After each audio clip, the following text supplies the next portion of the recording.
بسم الله الرحمن الرحيم الحمد لله رب العالمين وصلى الله وسلم على سيدنا ونبينا محمد وعلى آله وصحبه أجمعين أما بعد kusoo dhowaada casharkii labaad ee kitaabkii safiinaha waxaan casharkii hore dhammaadkiisa uga soo hadalnay shanta tiir ee islaamka casharkeennan waxaan ka bilaabi doonaa lixda tiirul iimaan ee maaragtay arkaanul iimaan loo yaqaano ee axaadiidta rasuulka calayhi salaatu wasalaam kusoo aroortay qur-aankana ku timid faslun fasalku waa kala saaranir wixii soo socdayo waxa lasoo dhaafuu kala saaraya arkaanul iimaani iimaanka tiirarkiisu waxyaalaha tiirarka u ah ee muhimka ah qofka la rabo inuu ilaaliyahay sittatun lix weeye islaamka iyo iimaanka waxa u dhexeeya waxa weeye islaamku waa wax la qabanayo oo shaqo la qabanayo oo ficilkan koroo la samaynayo maxaa yeele shahaadadu waa wax lagu dhawaaqayo salaadu waa wax la samaynayo ficila zakadu waa wax la bixinayo hantiya soonku waa wax laga joogsanayo cunitaan iyo cabitaankiiya laga joogsanayaa xajku waa wax la samaynayo hanti iyo ficil iskugu darsan laakiin iimaanka waa wax la aaminayo waxyaalahan soo socdo la aaminayo wey waa lix kan koobaad waxa weeye an tu'mina inaad rumaysid weeye bilaahi ilaahay inaad rumaysid weeye awoodiisa khaaliqa adduunkan iskale inuu yahay cidda koonkan oo dhan abuurtay allaha keligiisa inuu yahay waxyaalaha u waajibay waxyaalaha ka mustaxiilka waxyaalaha maaragtay ilaahay u banaan waxaas xuquuqda ilaahay oo dhan inaad aamintid wey wa malaa'ikatihi ilaahay malaa'igtiisa inaad aamintid wey oo rumaysid oo malaa'igta ilaahay ee addoommo wa wanaagsana ee ilaahay weligood aan caasin wax allaala wixii uu amrana samaynaya oo malaa'igta tirsigoodana ilaahay keliya ayaa iska og keliya cid kale og ma jirto rag iyo dumar midna laguma tilmaamo hurdo iyo maaragtay cunto iyo cabitaanna ma leh waa tasbiix adkaartooda iyo adkaar iyo tasbiix iyo ilaahay xusidiisa ayaa cuntadooda ah waxa weye tirsigoodana ilaaha og in la rumeeyana waajib weeye wa kutubihi ilaahay kutubtiisa in la rumeeyo weye kutubtii ilaahay uu soo dejiyey ee xaqa ahayd in la rumeeyo weye kitaabkeenna qur-aanka hor nabiyullahi maxamed lagu soo dejiyey uu ka mid yahay kitaabkii towraad oo nebi muuse lagu soo dejiyey injiil ee nebi ciise lagu soo dejiyey zabuur oo maaragta nebi daawuud lagu soo dejiyey marka kutubtaasoo dhan xaq ilaahay soo dejiyey weeye laakiin kitaabkeenna qur-aanka maahana inta kaleo dhan waa la bedelay waxbaa lagu daray waxbaa laga jaray maantay waxa weeye wax la aamini kara ma ahan sidaa darteed nabig wuxuu yihi calayhi salaatu wasalaam dadka ahlu kitaabka oo kitaabaha haystaa yahuudiya kirishtanka haddii ay idiin sheegtaan wax oo yiraan waxaasaa xaqa ha u rumaynina hana ku beeninina haddaa u rumaysaan waxaa dhici karta wax beena inay idiin sheegeen haddaa ku beenisaanna wax xaqoo kitaab ku yaalla inaad ku beenisaana dhici karta wa rusulihi ilaahay rusushiisa in la rumeeyo weeye oo rususha ilaahay oo dhan dhammaantood iyo ambiyadii in la rumeeyo weeye intii kitaabka qur-aanka ku timid sidoo kale ilaa 15 labina in la barto weeye oo nabiyullaahi maxamed calayhi salaatu wasalaam nabi ciise nebi maxamed uu dambeeyey nebi ciise uu ku xigay ilaa halkaas loo socdo wa bilyowmi maalinkii in la rumeeyo weeye al aakhiri dambeeyey oo maalinka qiyaamaha qofku inuu rumeeyo weeye qiyaamo inay dhici doonto dhimashada kabacdi la is soo bixi doono la isxisaabi doono acmaashii la miisaami doono qof kasta siraadkii la mari doono wain minkum ilaa waariduha kaana calaa rabbika xatman maqdiya dadkii janna inay jirto naari inay jirto maaragtay xawdkii nabiga calayhi salaatu wasalaam shafaacadiisii waxyaalaha qiyaamadu ay koobayso qofkii inuu aamino weeye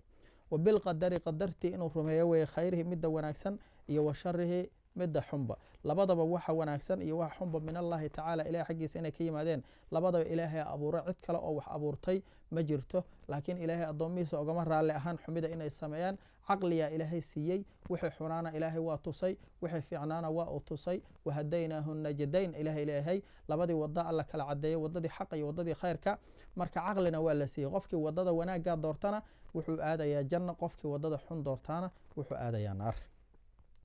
faslun fasalkan isaguna wuxuu kala saaraya wixii soo socday waxa imaan doona wamacna hadda laa ilaaha ila allahu waxaan nidhi ilaahay maahana cid kale oo la caabudo ma jirto hadda markaan ilaahnima diidnay dad badanoo waxaa jirta adduunka maanta ilaahyo waxa lagu sheegay haysta sanamyaal haysta oo ilaah u aaminsan maxaa laa ilaaha ila allahu laga wadaa ilaahay maahana ilaah kale ma jira macnaheedu waa maxay waa sidaan ومعنى لا إله إلا الله إلهي ما أهان عد كلا أو إله حق لقو عابده يعني لا إله إلا الله معناه دو حوي لا معبود عد لعابده بحق حق لقو عابده في الوجود كون كان دحدي سما أهان إلا الله إلهي ما أهان يعني توحيد كوحو ديدا يا عد كلا أو حق لقو عابده إني شرطه إله نمت كعد إسكالا عابد حق أوله وألا وح الله لو وحي كسو هراهي هداي ربان بمقع إله كم مقع عابانه أن ما أهان الله حق أو عبادة مدن ما أهان هذا وحن قلنا دهاردي أنه بلابانيس دهارد وحوي ووحيالها واجبات كها قفك لغا ربا إنو السمايو سئو إلهي سبحانه وتعالى سيساحة أقو عابده صلاة دي وكال سوء ليماد محايا للصلاة مركي أد maaragtay la imaanaysid inaad dahaaro qaadatidaa waajiba suu nabigeenu leeyahay calayhi salaatu wasalaam miftaaxu salaati adduhuur salaada furaheedu waa dahaaro qaadasho haddaan dahaaradaadu hagaagin ee si saxa aada u dahaaro qaadan salaadaadii waxba kama jirayaan marka dahaaradiyaan baranaynaa dahaarada marka waa waajib inuu qofku la yimaado si fiican isu dahiro oo dahaaradii weesadiyaa ka mida istajadiyaa ka mida qubayska waajibka ahaa ka mida waxyaalahaas oo dhanaa ka mida marka dadka ay wax ku waajibayaan waa qofkii qaangaarka ahaa qofkii qaangaaray wax ku waajibayaan laakiin dadka aan qaangaarin haddayba tamyiiz yeeshaan in lasii bara weysay ugu diyaar garoobaan dadkii maxaa qofka haddaba ku qaangaara taasaan baranaynaa 3 maado ayaa madhabkeena shaaficiyada qofka ku qaangaara faslun calaamaatu lbuluuqi qaangaarka calaamadaha iyo astaamaha lagu yaqaanaahi 3 wey 3 shay mid ka mid ah hadii la helo qofkaasi qaangaar weeye wax allaala wixii waajibana waa inuu la yimaadaa wax allaala wixii xaaraanana waa inuu ka tagaa tamaamu 15 15 inay dhammaystirmaan sanatan ee sana ah wey 15 inay buuxsanto wey fi dakari ninkii iyo wal unthaa gabadhiiba inay 15 u buuxsamaan wey haddii 15 sana ay buuxsanto wiilkaasi waa qaangaar gabadhaasina waa qaangaar waxyaalaha soo socdaba yaan laga helin annaga madhabkeena saas wey 15 ku qaangaaraan madhabta islaamka qayb ka mid ah waa jira qabaan 18 sano oo ah qodobka qaanuunleydu ay qaadatay sida madhabka maalikiyada kale 18 sano qabaan laakiin 15 sano qofku markuu gaaro waxa weeye waa qaangaar wiil ha ahaado gabar ha ahaado wal ihtilaamu waa inuu qofku isku qarwo biyo shahwa ay ka soo baxaan dhadhab iyo isku qarwid iyo fi dhakari wiilku isku qarwo hadii loo eego wiilkii iyo wal unthaa gabadhiiba ل9 سنين 9 سنة أي احتلام كويشان يعني قبضي هدي أي 9 سنة مركي جارته أي لقب باللابوي لقب باللابو 9 سنة 8 سنة 10 سنة 12 سنة 17 سنة 14 سنة شيء تون أنت لجارين هدي بيها شهوة يلات أما ويلك بيها سوية شو قبيس أي واجب كوه هدي أنت مركي هردان أنت اسكو قروان بيها منيدا كصبحان قبيس واجب كوه مركا ragga waa biyo la yaqaano biyahan manida loo yaqaano wey dumarkana ayagoo kale waa leeyihiin oo dareero ah ingiliishka kelimo kale oo isticmaalaan marka laakiin dumarka waxaa laga yaabaa qayb badan inay inkirsan tahay nabiga hortiisana calayhi salaatu wasalaam ku diideen laakiin nabigu calayhi salaatu wasalaam inay leedahay gabadhu biyahaas uu cadeeyey waxaa dhici karta soo bixidda inay u yaqaanaan inay leeyihiin laakiin qasab maaha banaanka inay yimaadaan markaasaa gabadhii saxaabiyadaad waxay ku tiri rasuulka yaa rasuul allah ina allaha laa yastaxyii min alxaq fahal cala almar'ati guslun ida xtalamat rasuulka ilaahayow ilaahay xaqa kama xishoodo ee gabadhu hadday isku qarowdo ma waxaa ku waajiba qubays markaasuu nabigu yidhi calayhi salaatu wasalaam nacam idaa ra'at ilmaa hadday biyihii manida ha aragto ka soo baxaan qubaysaa waajib ku ah marka wiil iyo gabadhaba waxa weeye biyahaas hadday ka soo baxaan biyahaas waa biyo oo markay qofku ka soo baxayaan uu ku macaansanayo markay ka soo baxaanna qofka dareenkii shahwadu ay ka jabayaan hadduu hurdada dhexdeeda ku arko laakiin waxaa ka duwan waxyaalo waxaa jira leeraa madi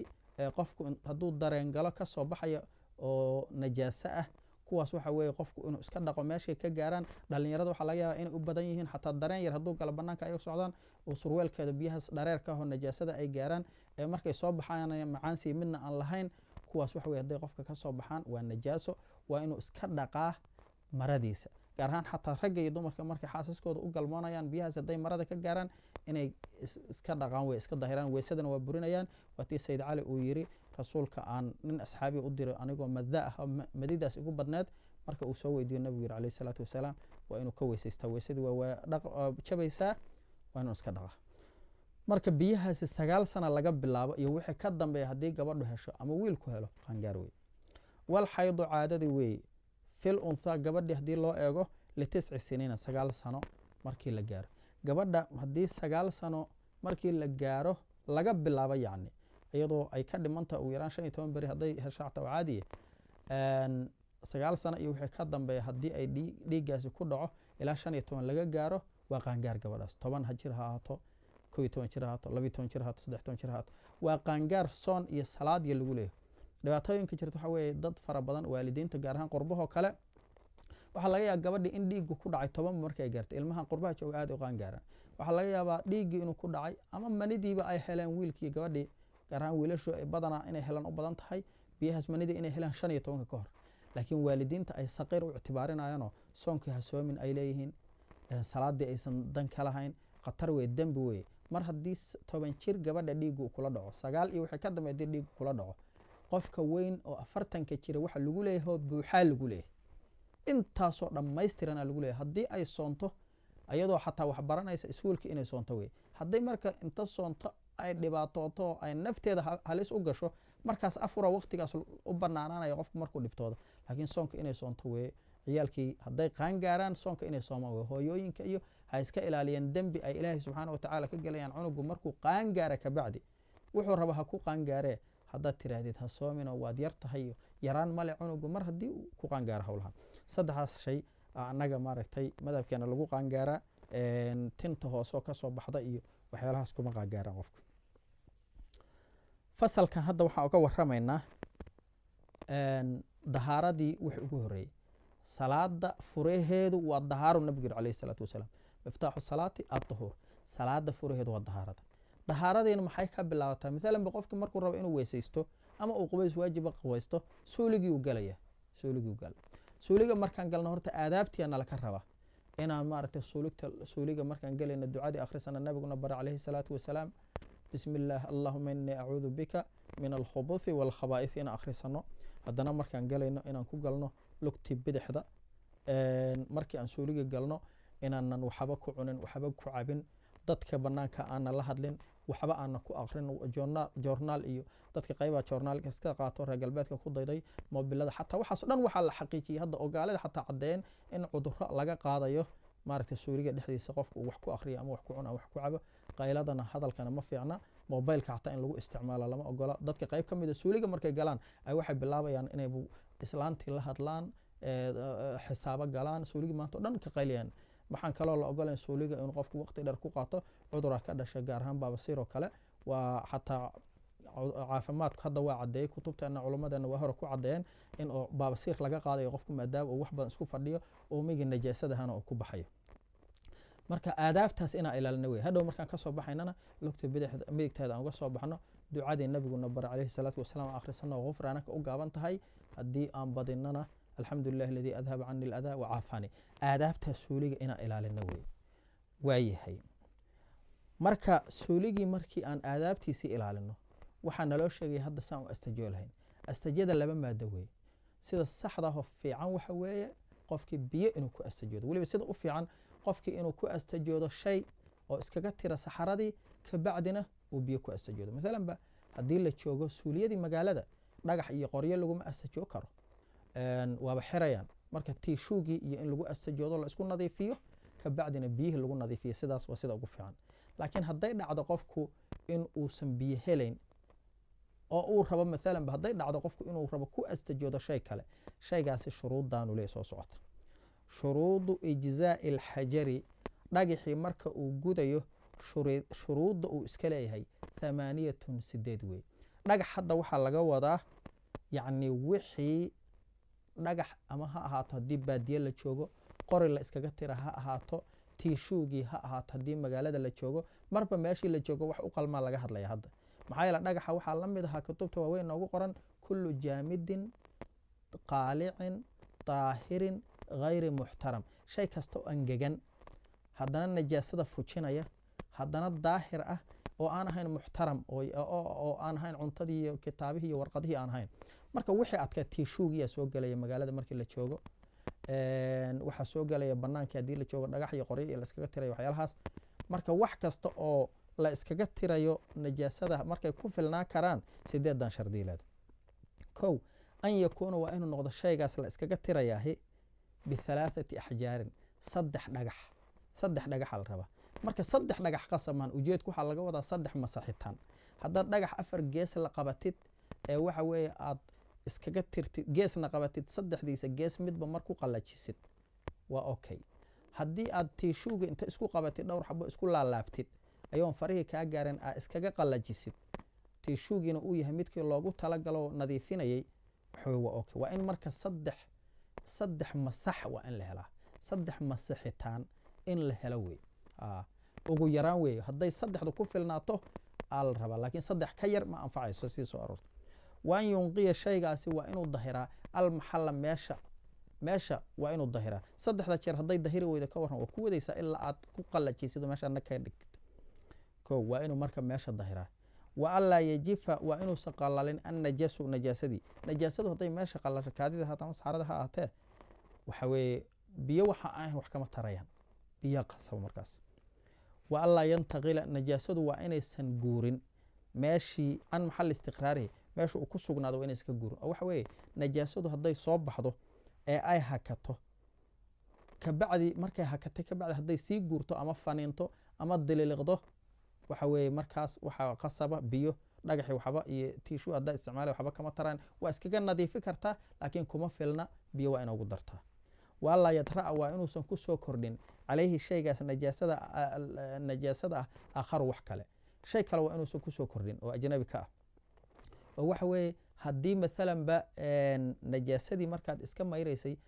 kaadidii oo kale dhulka inta kaadi ku dhacdo ay kugu soo noqoto ay ku dhacdo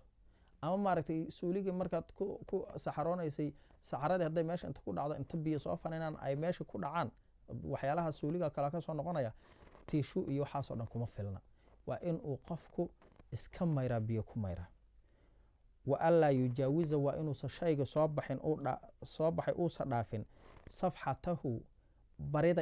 baridiisa inta isqabata iyo waxashafatahu xibinkiisa taranka inta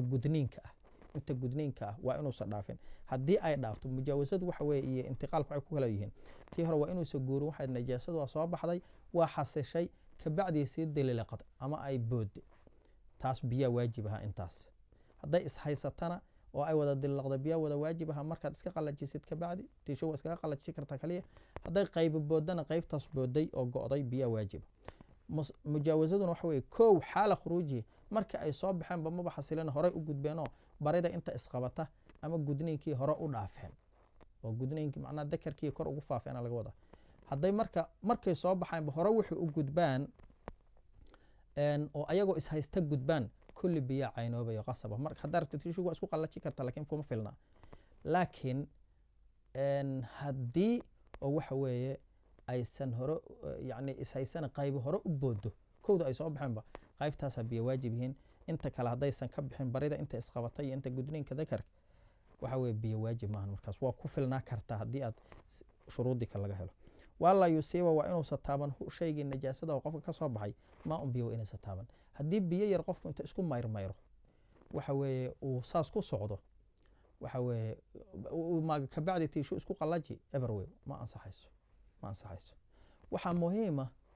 oo maanta masaladan kabacdi sheegayna waan takuuna dhagaxdii waa inay noqotaa daahiratan mid daahira. waxyaalaha isticmaalaysid waa inay yihiin daahir ee aan cidna hore usoo isticmaalin. dahuura laga wadaa wax daahiraya ee aan hortaa la isticmaalin inay yihiin la rabaa. marka biyo kale iyo meesha waa inaysan taabanaan tiishu waxba ka taray markaas. waxaa muhiima maanta waxyaala badan waxaa jira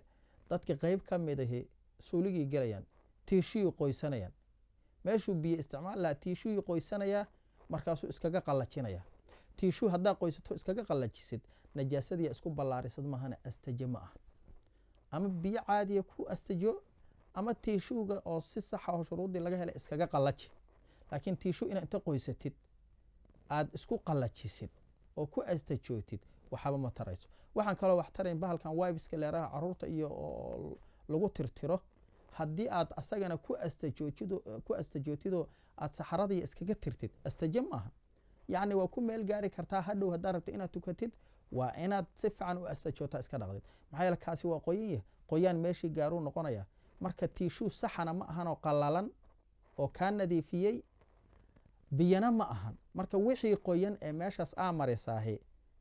ma ahan astajo marka yaan lagu logo intaas dadka qayb ka mid ah ku qaldama oo isticmaala bahalladaas wibeska ah oo u isticmaala